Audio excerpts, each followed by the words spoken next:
The advice and opinions expressed by the host of Autism Live and her guests are meant solely as suggestion. It should not be in any way construed as child-specific advice. Any choices you make in determining your child's treatment are completely at your own discretion.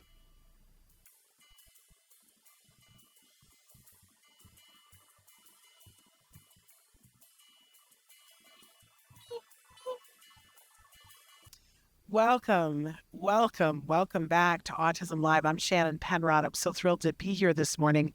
We've had a little bit of a hiatus because I have been under the weather, so thanks for sticking with us. It's our first live show in 2 weeks. So thrilled to be here and be back, and hopefully we're good to go for this whole show. I am feeling better, thank you. I'm very excited too because we've got an amazing guest that's going to be joining us. It's not her first time on, in fact, I think technically this is her third time on Autism Live. I'm talking about Dr. Mary Barbera. Oof. And she got some great stuff to talk about. One of the things we're going to talk about are the three most common mistakes that she says that a lot of times we all make, whether it's a parent or even a professional working in the field of autism. And she's going to tell us what those three mistakes are and what we can do instead. But she's got even more information for you, including an assessment that is, I think a massive thing, and everybody wants to stop their day and participate. It's a free thing, so everybody get excited. I'm excited. So we're going to be joined by Dr. Barbera in just a little while. But first, welcome back to the program. We are live right now on Facebook, YouTube, and Twitter. And I'm so excited, and I hope you guys are finding the live show because I know we've been away for a minute. But our fabulous Chris Desmond is showing you some of the different ways that you can watch, some of the different ways you can consume and participate. I want to remind you that on any of those platforms that I just mentioned that we're live right now, you can be writing in your live questions, and we will be, or comments, or just say hello, and we will wave back at you. But we love participation. We also know that most of you that watch this show on a regular basis aren't able to watch the live show because, things are happening during the time that we're live. We get that.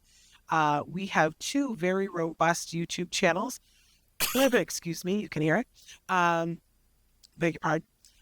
We have two very robust YouTube channels, one that's Autism Live and one that's Ask Dr. Doreen, and we've got 15 years of content on both of those platforms that you are welcome to plow through, find what you want, find the golden nuggets, see experts that we've had on before.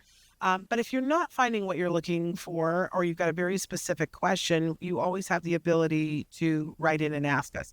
So those are the YouTube channels. That's the live stuff. I don't want to forget the podcast because we do podcast audio. The YouTube stuff, you got the picture and sound, but we do audio only podcast, and it's available wherever you get your podcast, free download, which I'm very proud and excited that we've been able to bring that to you for 15 years and make this content free for you.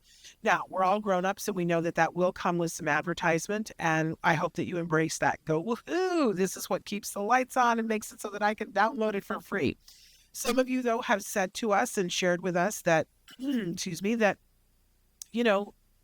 what the activities that you're doing when you're listening to the podcast, you'd rather not have the ads, and could we make a way for you to have it ad-free and that you were willing to pay a little bit? We did it as cheaply as we could make it happen. And so if you go to glow.fm/autismlive, it's just $5 a month. When you subscribe, you get everything we do at the Autism Network. That means you get all of the Autism Lives. That includes all of the parent to parents, and you get all of the Ask Dr. Doreen's as well. Anytime we do a new show, it will show up automatically in your inbox, and it has no ads. So that's a wonderful thing. Hey, Rodney's with us. Rodney, long time no see. I'm so glad that you're here with us today, and thrilled to be back and be live. Thank you for writing in, and let us know if you have any questions for me or for our guests, because fabulous guest. Okay, before we get to our guest, though, you know that I'd like to bring you the jargon of the day. This is when we take on one word, one phrase, one acronym. We try to figure out what in the hey nani nani are they talking about. Now, if you've watched from the beginning, used to be we would give you an actual definition that we would then make fun of because it had more jargon, right? And then we would try to give you a working definition. Well, the definitions have gotten better. There's just no other way to say that. So now we give you two competing definitions often, or drill down so that we can really have an understanding. I don't know about you guys, but even when I've been sick, what I've been doing is meeting with a lot of families privately that are having a lot of issues because it is IEP season. And I just want to remind all of us to take a deep breath, deep cleansing breath, because this is the tough stuff, but it's worth being in the slog. You know what I mean? I hate to constantly, be saying to parents, you got to fight, you got to fight, you got to fight. But I don't want you to think of it so much as a fight as holding the line, because as of today, and anything could change tomorrow, but as of today, the law is still on the side of your child, and you representing your child and advocating for your child. So we're going to cling to that as long as we have it and fight to keep that, right? But it's important that we have a basic understanding. I was on a mom, was it yesterday or day before yesterday? And she said, my goodness, it's like I need to get a law degree to even understand what my child's rights are. And of course, we've all been there, felt that, done that, right? So I like to go over these terms, and for the next couple of shows, we're going to be going over the IEP terms so that we're all have the refresher course and remember, oh, right. This is what's important, and this is why I'm holding the line. So FAPE is where it all hangs, right? And I also want to say to everybody, I think it's important that you use these terms when you're talking with school, and especially during the IEP meeting, which you're always taping, because it shows them that you know the drill. I'm a former teacher, and I love school. I don't love it as much right now, I'm going to be honest, because I just don't think that they're funding it enough for people to be able to do what they need to do. But I love teachers, most of them. I don't always love administrators. But I love the idea of school. I'm a former school teacher. But I will say that I have been there when they take advantage of parents because parents don't know. And we're not doing that, right? We're going to present that we are knowledgeable. We're going to, get as educated as we can about these terms and advocate for our children, because that's unfortunately what we have to do. And we all understand that the reason why we have to do that is because IDEA, the Individuals with Disabilities Education Act, has never been fully funded. Not ever, under any administration, doesn't matter which political party you're in, it has never been fully funded. It has never been as unfunded as it is right now. Let's say that. Okay, but FAPE. This is where it all starts. So let's take a look at our first definition for FAPE. FAPE, which stands for Free Appropriate Public Education. That is what your child's entitled to. It's a federal law that is based on a federal law that guarantees that children with disabilities receive a free public education. The Individuals with Disabilities Education Act, IDEA, and the Rehabilitation Act of 1973 are the federal laws that protect this right. And listen, there are challenges right now against IDEA and against the Rehabilitation Act of 1973, and there are challenges against the Americans with Disabilities Act in Congress right now. But as of today, this is the law of the land, and it protects your child and guarantees them the right to a free, appropriate public education. But when we're in meetings, we're going to refer to this as FAPE. This is how they pronounce it in the meetings, and it shows people you know what you're entitled to. That's our Google AI overview. Let's go on to the next one. This one is from the Summary of Education Rights, and this is from the California Department of Education. FAPE means special education and related services designed for students' unique needs. The student's education must be designed to help the student make progress in school. Special education must also be designed to help the student learn skills for independent living. I did not make that up. That's a quote from the Summary of Education Rights. Educational rights, excuse me.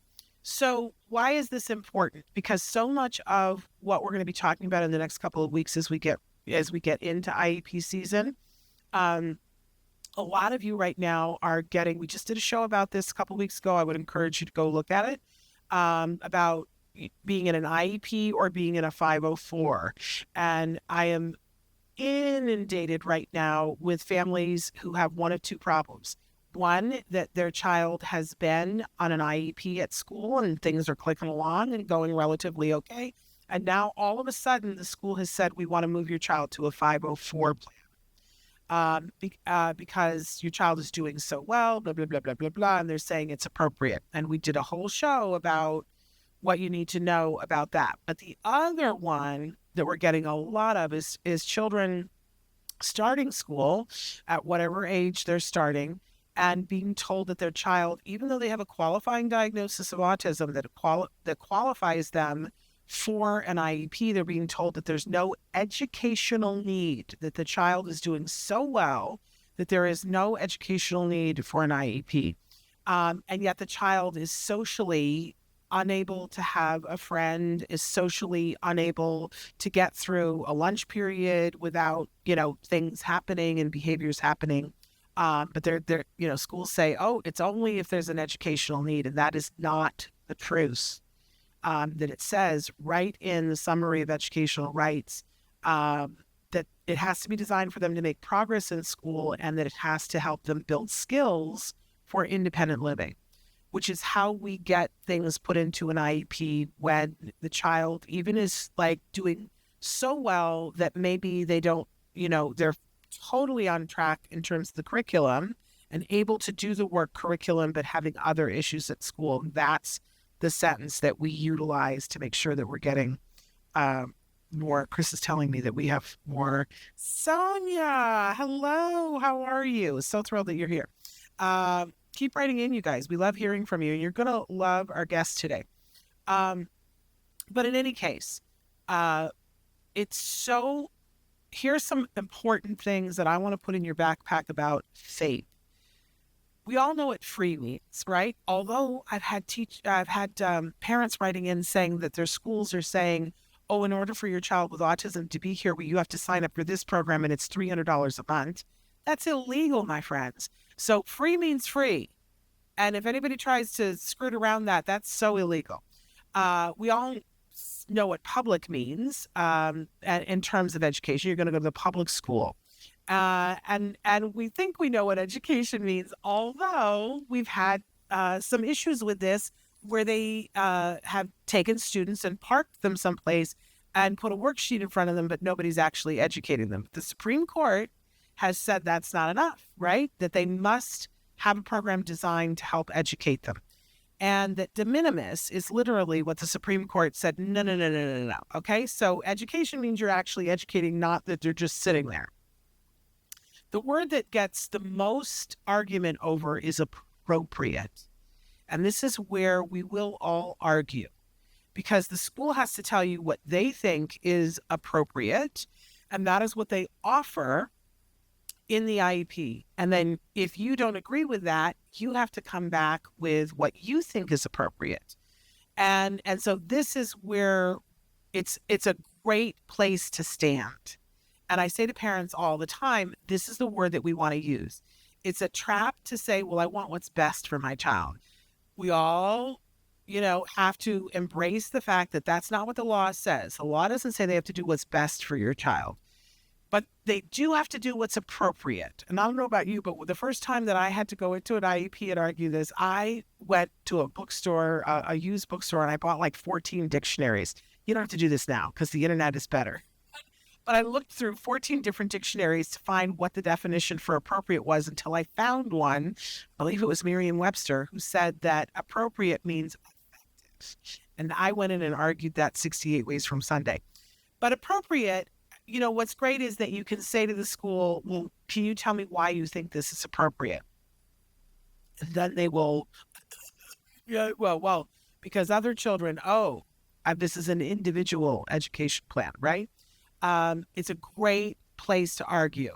So embrace appropriate, and you can put forward what you think is appropriate and why. Ooh, good things happen when you do that. But you are entitled to a free, appropriate public education. Geraldine, is in New Orleans. New Orleans. I got to say it right. Geraldine, how are you? We had such a good time when we came to New Orleans many years ago now. My son and I came because there was a Autism Society of America conference there, and we had such a good time. We ended up staying for a really long time and touring around and seeing places there. Oh, what a great city! And Louisiana is just wonderful. So thrilled that you're here, Geraldine. Okay, I got to get to our guest because she is something else. I mean, every time I talk to her, I'm just so impressed and I'm trying to think of all the adjectives for what I'm feeling, but I feel like a slouch because she's just doing so much. So let me tell you a little bit about her, and then she's going to tell about her as well. Dr. Mary Barbera fell into the autism world in 1999 when her firstborn son, Lucas, was diagnosed with autism. Over the past 2 decades, Mary has transformed from a confused and overwhelmed parent to a board-certified behavior analyst and a best-selling author. After earning a PhD, Mary launched her first online course in early 2015 and later built additional courses and a membership program to help both parents and autism professionals. In her vlogs, podcasts, books, webinars, and online courses, she teaches her unique step-by-step system and method to help children with autism or signs of autism to talk more while reducing tantrums and other problem behaviors. If you've not seen her videos, oh, she's so good. Mary's latest book, Turn Autism Around, has been helping parents and professionals start turning things around for their young children with early signs of autism and older children with an autism diagnosis who are still struggling with talking, tantrums, eating, sleeping, and potty training. And for more information about anything that we're going to be talking about today, really want to encourage you to go to marybarbera.com. We'll put that up a little bit later on. But let's get her in here and welcome her because she's a powerhouse. Mary, Dr. Barbera. It's like all these things. You're pretty incredible, and I'm just in awe of you. I'm in awe of you. You've been at this, doing all these videos and training for so many years, and we met, I don't know, 5 or 6 years ago, probably. And you've been on my podcast. I've been on your show once or twice in the past, but I am happy to see you, and thank you for that great introduction. Well, anytime you want to be here, we'll always make time for you because you're a powerhouse. I mean, you really have it all. The fact that you're a parent and you get it firsthand, and that you have that parent language, but then you did the thing that I don't know very many other people. I know a few people who said, "Okay, I'm going to go become a BCBA," but then you became a doctor, and you just put us all to shame. You make us all look like what are we doing in our spare time, Mary? But that's okay. We love you. It took me a couple decades. Well, but you did it. And, it doesn't matter. You did it. And you're using all of that to help other people. So let's back this bus up just a little bit. And just so people understand, and I talked a little bit about it in your bio, but, how did you get into this? What was your entree into autism? Yeah, so I say I fell, quote unquote, into the autism world in the late 1990s when my firstborn son, Lucas, started showing signs of autism. Right after my second son, Spencer, was born, my husband is a physician, and so he began to get worried really as I was in late pregnancy and right after Spencer was born. And his big thing, he was an ER doc. So his big thing was Lucas was just turning 18 months old when Spencer was born. And Lucas was completely unaware of the whole pregnancy, the whole baby. I say in my second book, Turn Autism Around, that like I could have brought a plastic baby doll home for as much as awareness. And looking back, I mean, this is way before social media. We were just starting to do searches on the internet, kind of, sort of in the late 90s and do email in the late 90s. I mean, it was really way back. So I didn't know anybody with autism. The rate was then 1 in 500. Now it's 1 in 31. So, so when my husband first mentioned the possibility that Lucas might have autism, I was floored, horrified. And I say horrified, like a lot of people have a problem with that. But my only background was watching the movie Rain Man and working as a nursing student at a psychiatric ward of where they housed teens that were thought to have autism in the 80s. So it was very scary. You know, here's my toddler who has a few words, is kind of warm and cuddly with me. He went on to go to 2-year-old preschool by himself.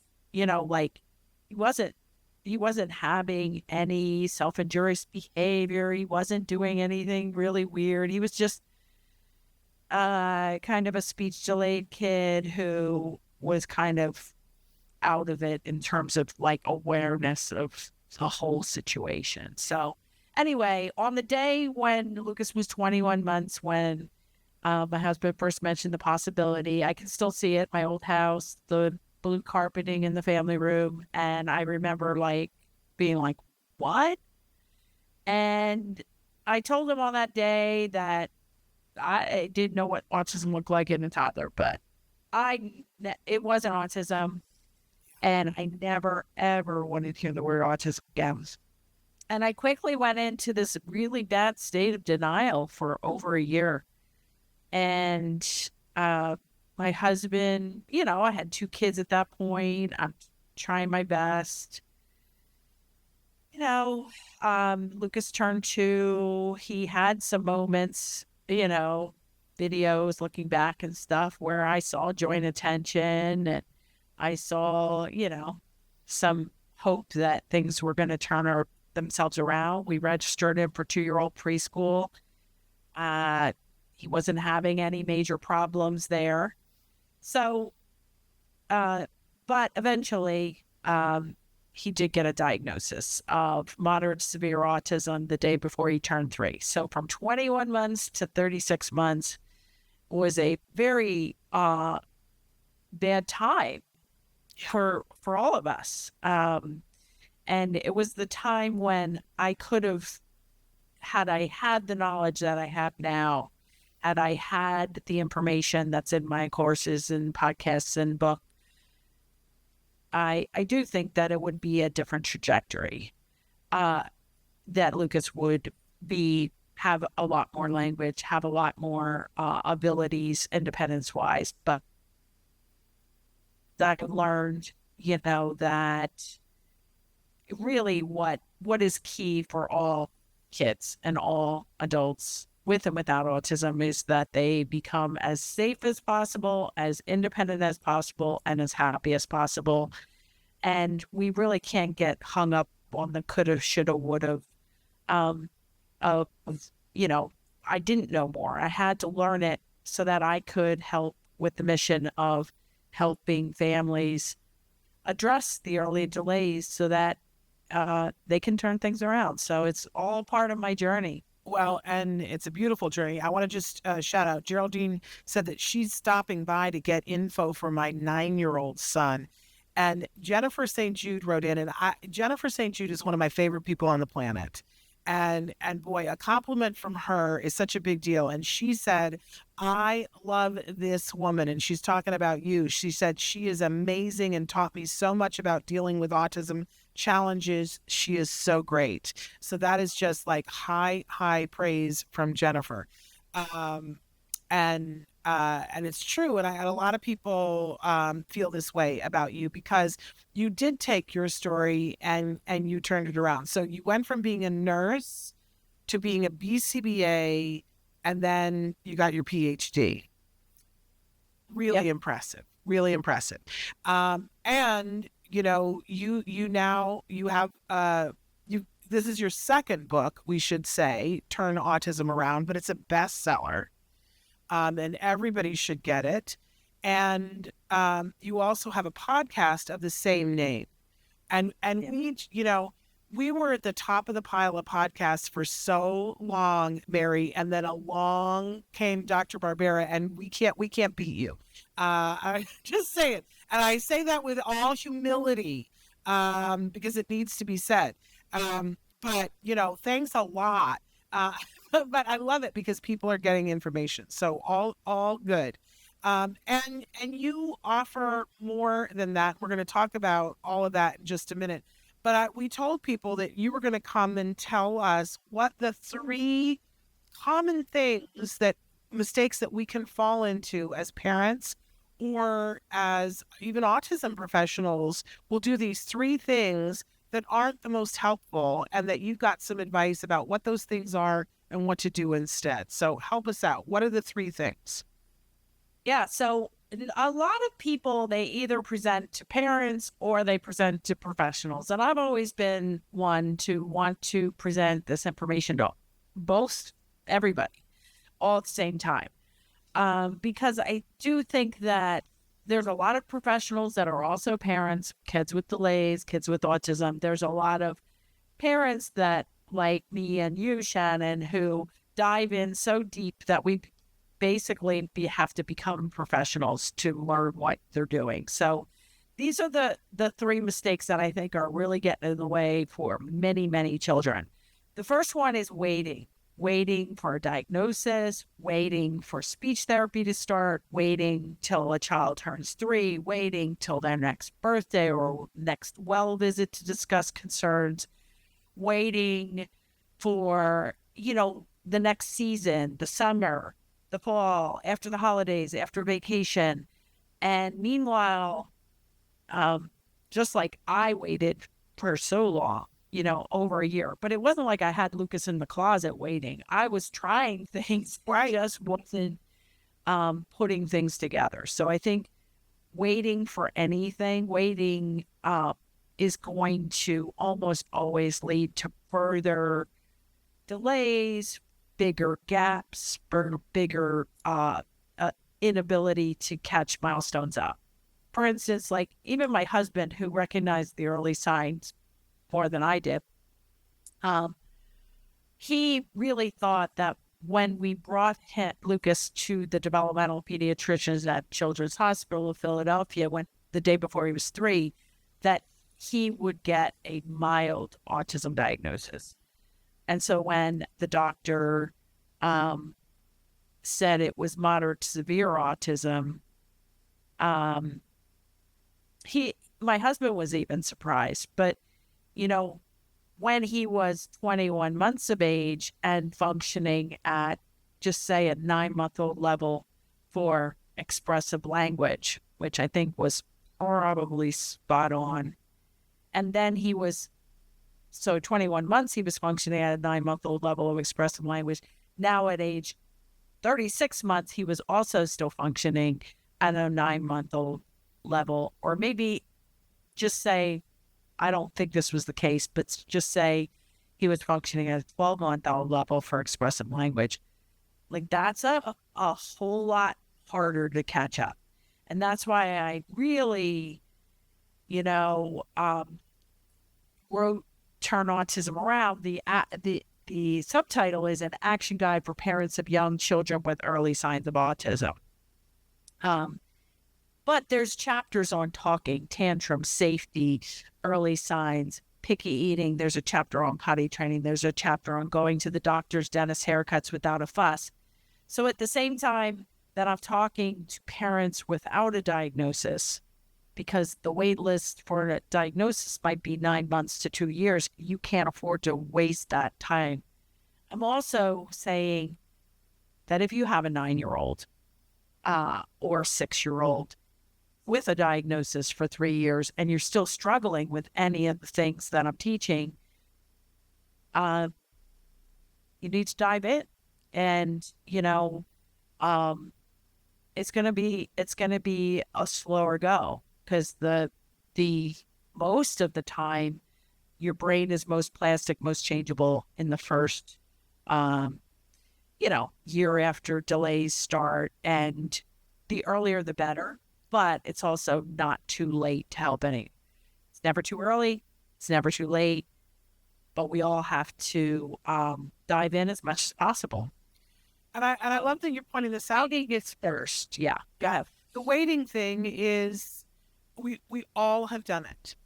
And so it's not about guilt and blame and all of those things. But if we start to build in that anytime we're waiting for something, that we got to get off that page and we got to move.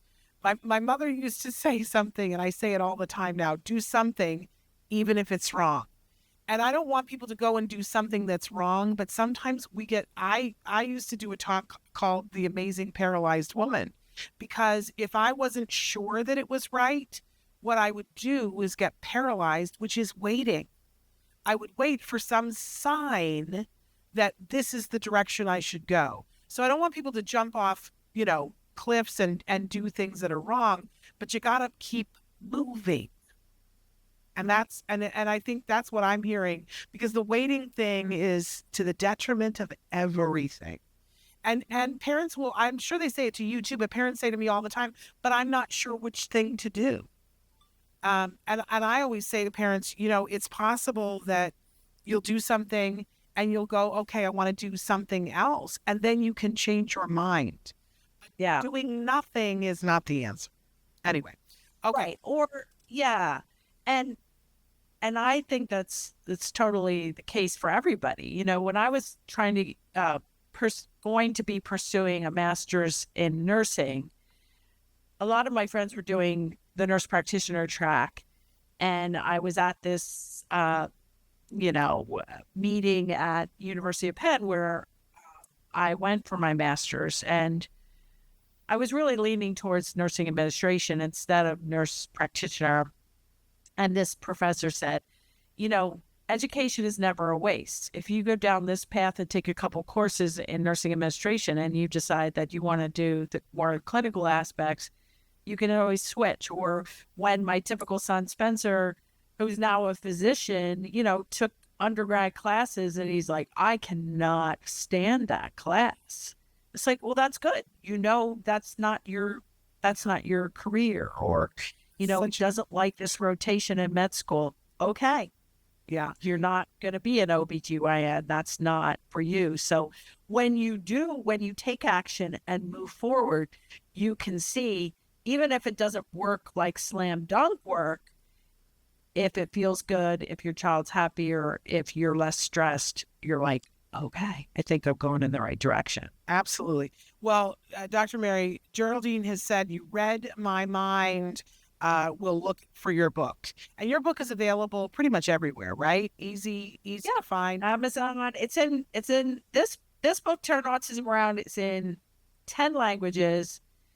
It's on Amazon, in bookstores. It's in some of the Barnes and Noble. It's in New York City bookstore, like the bigger Barnes and Noble, it's there. But we're also going to be talking about a free assessment you can do. And I also have online courses I have a course for parents, and I have a different course for professionals, very similar. But I would urge you to not just stop or start and think, unless you're like an avid reader of books and you really take notes and implement and dive in. A lot of people are like, oh yeah, I have your book. It's like, well, having my book and actually knowing what to do is kind of hard, because we're not talking about just speech. We're not talking about just potty training or just problem behaviors or just anything. It's like all the plates are spinning all at the same time. And that's what makes it really tough too, is this is pretty complicated, but I have a 4-step, easy step-by-step approach. But just living, and actually that is mistake number 3, but so we'll get to that. So mistake number 1 is waiting. Mistake number 2 is leaving everything to the professionals. And I know you have like Dr. Doreen on, and I'm a big fan of, obviously of ABA. I'm a board certified behavior analyst. Lucas had traditional ABA in our home 40 hours a week when he was first diagnosed. But when people wait for ABA and when they just rely on ABA, whether that's 20, 30, 40 hours a week, if they are trusting that that's good enough, I'm here to tell you that I believe, and I say this many times throughout Turn Autism Around in my courses, is that when at least one parent becomes the captain of the ship, it almost always goes better. Oh, yeah. Because we are not talking about just the daytime, Monday through Friday, 8 to 4, period, if you have those hours built. And even during COVID, we dove in pretty deep to kids, even all kids, not just kids with delays or kids with autism, all kids, young kids that can't entertain themselves. They need to be engaged during most of their waking hours. Yep. And do you know how many hours that is, Shannon? It's way more than 40. Way more than 40. For a 3 or 4-year-old child, waking hours is usually 100 hours per week. So even if they go to a clinic or they go to daycare or they go to a special needs preschool, whatever, you need to know what to do during the waking hours in the bathtub, if there's tantrums at the grocery store, if there's resistance to sit on the potty, if there's pacifier addiction, if there's picky eating. You need to know what to do during meal times, during snack times, during non-meal times. There's just so much you need to know about how to engage in a positive way, how to prevent problem behaviors, and how to increase skill acquisition, that leaving things to the professionals is my number 2 mistake. And I wholeheartedly agree. Because you evoked Dr. Granpeesheh, and we talk about this all the time, that of the original study that was done that led to all the studies that replicated, which is the reason why insurance pays for ABA, there's only one of the investigators who's still alive, and that's Dr. Granpeesheh. And those kids did 40 hours at a center. But Dr. Granpeesheh always says, but people miss the message. It's not just about the 40 hours because they trained the parents in what they were doing so that the parents could do it that every waking hour, which really was the job in the first study. And we quote all the time, there's so much research that shows that if a parent is involved and learns the techniques, the child will always have a better outcome and the parent's stress will be reduced. It's like the best present. Have your child's outcome be better and have your stress reduced just through knowing and understanding the things that you just said, knowing what to do during bath time. Yep. And Dr. Doreen is the researcher that is still with us. And also during that research, and that research was done in the late 1980s, published, and it was 59 children. 20 children got the 40-hour-a-week ABA program in a clinic.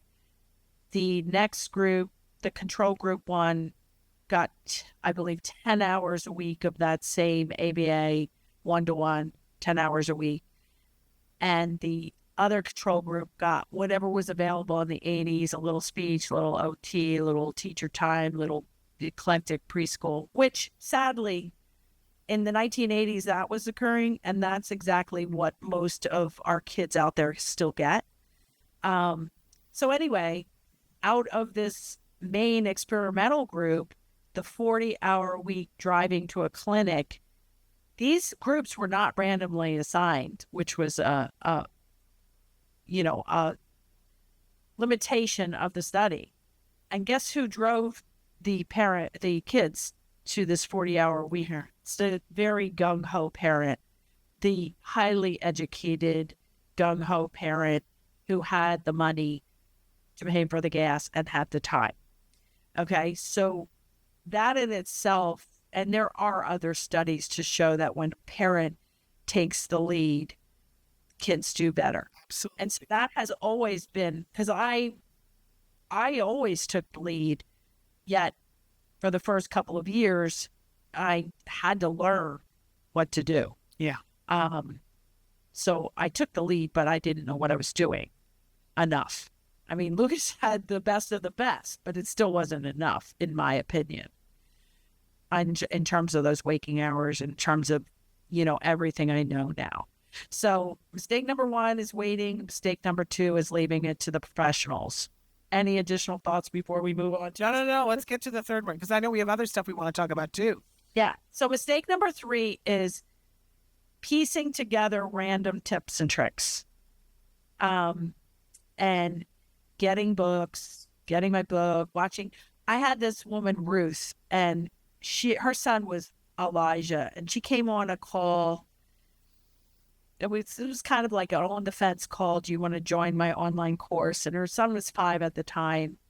And she got on camera and she was so excited. I'm like, if there's any questions or any, and she raised her hand and got on Zoom and got on this camera. And she was just like, I have listened to every single one of your podcasts and they've helped me so much. They helped me potty train my son and get him to sleep. And I just can't. And at the time, I think there was 250 or 260 podcasts.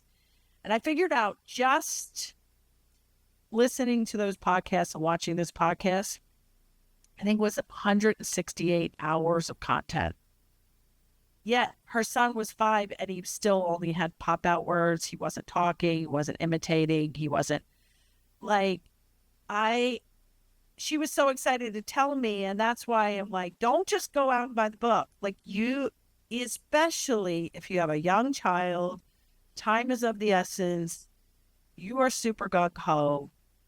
I really think that you should just dive in, do the course, join the community, and get moving. Because, reading a book and then that versus seeing actual videos of me and others working with kids is so piecing together too much free information. I think especially with AI, with social media, I'm part of the problem. I produce so much free content. It's ridiculous. So then we question why parents are just numb scrolling, and just trying to piece things together. So that's why I developed my 4-step proven approach. And that's really where I want to, focus the next couple of minutes. Yeah. Tell us what the 4-step approach is. Okay. So the 4-step approach is proven because it's basically the scientific method.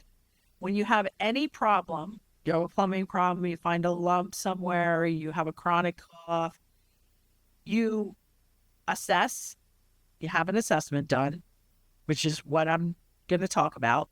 The step 2 is you make a plan and goals, and everything that we know will happen once you have, it's not just one assessment, it's a few assessments. You make a plan is step 2. You teach or intervene, and you use some kind of data, easy data, to help tell if it's working. Okay? So step 1 is assessment. So I wrote a book way back, almost 2 decades. Well, it was 2 decades ago because I wrote it in 2006. It was published in 2007. It's called The Verbal Behavior Approach, How to Teach Children with Autism and Related Disorders. Put me on the map. Mark Sundberg did the foreword.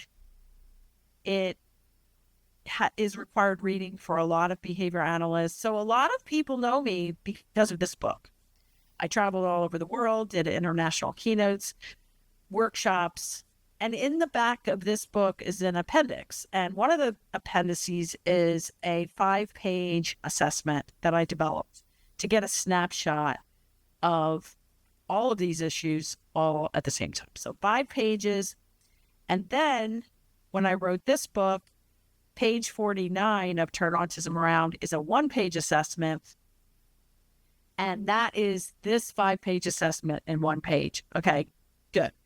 So then I have been basically an online marketer for the past 11 years. I started my very first online course for professionals and gung-ho parents in 2015. And I joined masterminds and I invested a lot in learning how to do all this. And a lot of my entrepreneur friends, not in the autism world, were creating softwares. And so I'm like, I want a software. And so I invested a lot of money and time in 2022 and had a company in Canada who was used to HIPAA compliant softwares, all kinds of things, create my 1-page assessment and put it into what is now titled the Barbera Early Childhood Assessment, or the BECA. I said it would be free for the first 1,000 people. It is still free with more than 65,000 people have taken it. I have more than 3 million data points. We have tons of pre and post success. And I view it kind of like getting an EKG. If you said, we have this high touch coaching program where people pay me a lot of money to have me actually look at their assessment, their plan, their videos. We don't do it much, just a few, but I can't meet with anybody about their child on the spectrum or showing signs without the BECA, because it is an assessment that gives scores in 3 main areas: self-care, adaptive skills, picky eating, sleeping, potty, grooming, and dressing. It gives a score. The main score is language and learning, language imitation, social skills matching, and then a third score in problem behaviors. All the scores go to 100%. Higher is better. 85% or better is probably good for 2 to 4 or 5-year-olds. Now, if you have an older child and they're scoring near 100%, it's still is good to do. But basically what this assessment and the results look like, page 49 of Turn Autism Around, when you get them, and it's free. It's still free. So there's really no downside. It's marybarbera.com/assessment. You take the assessment, takes about 10 minutes. It goes from pacifier addiction, picky eating, doesn't sleep alone, needs medication to sleep, speaks in 2-word utterances, but's not conversational, can match, can imitate, cannot do that. And then problem behaviors. It gives you 3 scores, an overall score, and that's your starting point. That's exactly. Then we teach you in our online course how to take this assessment, turn it into a plan. And this doesn't discount anything you're doing as a parent or a professional. You can add this to anything. And it just makes you so much more aware of, wow, we've been focusing so much on language, but we're still having problems with this or with this. And how can I move forward in all of these areas? And we're going to talk more about this, but I just want to acknowledge Bug Hot Wheels. We're saying hi to you. And Geraldine asked, because Geraldine was going to get the book, and now she's like, how do I sign up for the course? So tell her how she would do that. So I would say we're doing this, this assessment. And once you do the assessment and complete it, then you'll really see oh, okay, my child's 50% for this and 20% for this and 100% for this. You'll get your individualized results at the top of the thank you page, and then you'll have information about joining the course and community. So I would say just do the assessment. Make sure, because if your child's conversational and just has problem behaviors, like our course is probably not for you. Like if you, like if your child or clients are struggling with talking, tantrums, and or picky, and maybe picky eating, sleeping, but maybe picky eating, sleeping, potty training, those are all good. They're still struggling with talking and tantrums. As long as the child's not conversational, you should get a lot of good language enrichment kind of strategies, as well as all the other areas to piece together. So I would say, regardless, just start with the assessment, and on the thank you page, you'll have our best offer to continue. There you go. And I was saying to you beforehand, I think one of the most difficult things for parents is knowing, where do you start? We all are keyed into the fact that everybody with autism, they're their own person and they have their own challenges. And it's not, I remember the first time somebody said to me, dear, it's not autism, it's autisms, because this is why your child isn't like the playmate that's also on the spectrum, because they're their own combo platter of the different things going on. And you have to look at that. You have to address what's going on with this individual person. But I was always so frustrated in saying, who's going to tell me, here is exactly where you are. This is where your child's strengths are, and this is what your child's weaknesses are. And I would always say, you go to the mall and the mall map says you are here. And so I can say, well, this is how I get to Macy's. If I don't know where I am in the mall, it doesn't matter, because I may or may not get to Macy's, So I love that it's free, takes 10 minutes, and gives you a snapshot of where your child is right now. And then you have choices afterwards about what you want to do about that, but it's invaluable, Mary. And I love that, the plan was to give it to 1,000 people and you decided to keep giving it to people. Geraldine wants us to know that their child is nonverbal and potty trained. And that's one of those things, because everybody is different. It's just as likely, Geraldine, that somebody else could be here and say, my child is talking, but we haven't gotten the potty training. Right? Right. And that's where then you have this assessment that you can literally print out for free. And you go down the left-hand column. Oh, they have safety issues. That's a need. Oh, their eating is fine. They use utensils. They drink out of an open cup and a straw. And that's a strength. They sleep in their own bed. That's a strength. So we can help you build your child's plan based on their actual current strengths and needs. And then, they might be potty trained, but still on a schedule, or still need help with wiping, or still, so then we even have a bonus video on like the lingering problems with potty training that might not be tied up completely. Yeah. Because all kinds of things could be happening. But it's really incredible. So again, and we put it up on the screen, you want to go to marybarbera.com for everything, but you can go to marybarbera.com/assessment to be able to take the free assessment. And what's great is you'll get a report, and it will tell you if give you an offer of things if you want to do more. So you don't have to go hunt and look for that, but it's not an obligation. And you have, as you said, you've got a lot of free resources, but the asterisk that we need to give everybody, and you said one of the traps that people fall into is when we wait, when we count on professionals to do it, or when we try to piece things together, we run the risk of wasting time, valuable time. And a lot of these videos that I have embedded within my course, which is a paid product, are videos that I got video permission years ago. Is very curated. People email in and say, well, if you really cared, you'd give everything away for free. No, actually, if I really cared, I would actually charge, because I also am running Facebook ads to reach more people.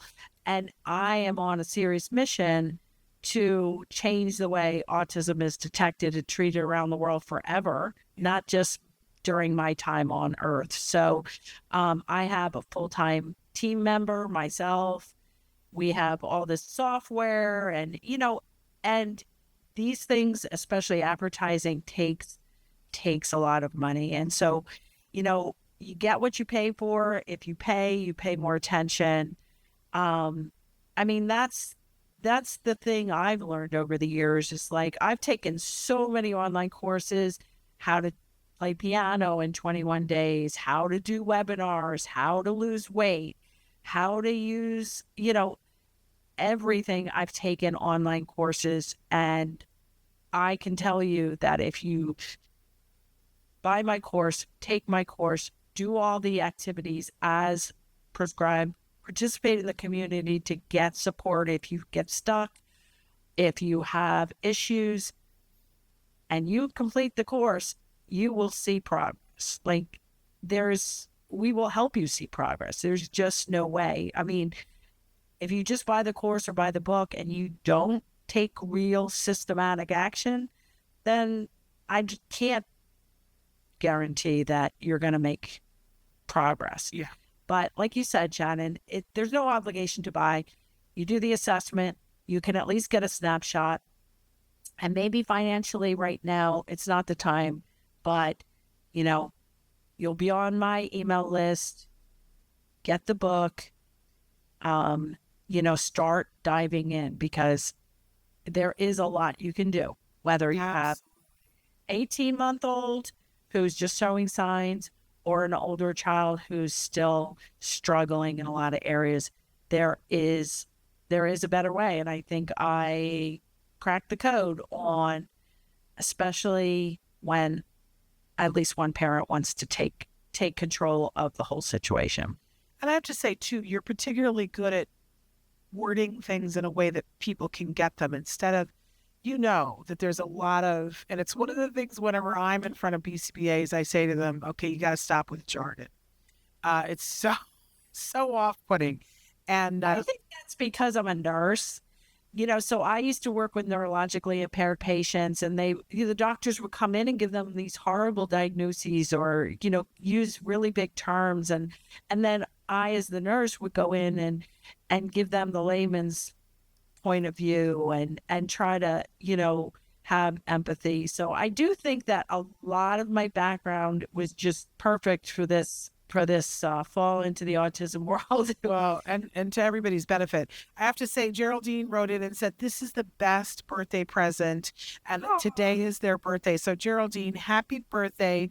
I'm so glad that we could bring you Dr. Mary Barbera on your birthday. And I love that you found, like, this is, a kismet moment. You were going by, found this show today, and now you're going to want to check out all the things that she does, because once people find you, you really are so loved in this community, and I'm sure you feel that, and respected and admired too, because I do, you are coming from a place that is pure good, and helpful, and I know everybody wants everything to be entirely free, but nothing in this world is entirely free.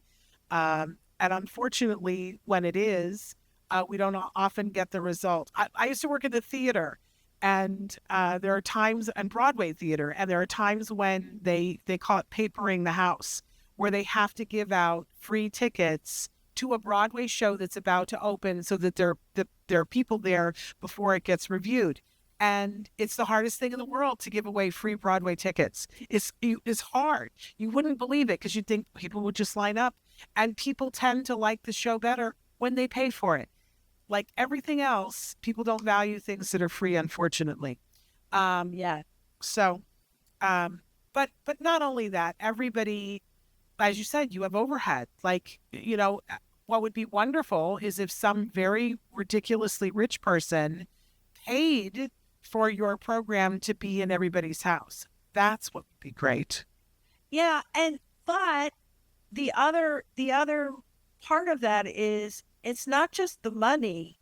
It's you have to invest the time. You have to spend 15 minutes a day watching or binge watch it over the weekend. It's not going to happen just with the payment either. So sometimes when when there is somebody that buys it for somebody else, it doesn't work either because that person has to value it and has to be like, Absolutely right. let me roll up my sleeves because it's not hard. We have people from 100 different countries who purchased my program. So a lot of people are trilingual. English is not their first language. It's not hard. It's just very step by step. But you have to spend the time, not just the money. We're out of time. I don't know how that happened, but this has been such a treat, Dr. Mary. So great to see you again, and come back whenever you want. Reminding everybody, go to marybarbera.com. Check out all the things that she has there. Check out her podcast. You have amazing guests on your podcast, and we all adore you. So thank you for being with us, and we'll look forward to talking to you more. You guys, we're back next week with new shows, so check us out next week. Until then, give your kiddos a hug from me and one for you too. Bye-bye for now.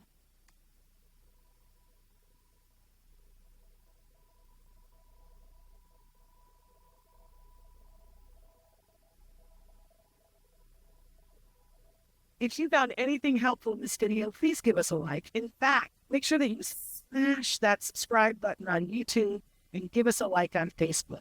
You can also follow us on Twitter and on Instagram for important updates. And please download our free podcast wherever you get your podcasts. Thank you so much. See you next time.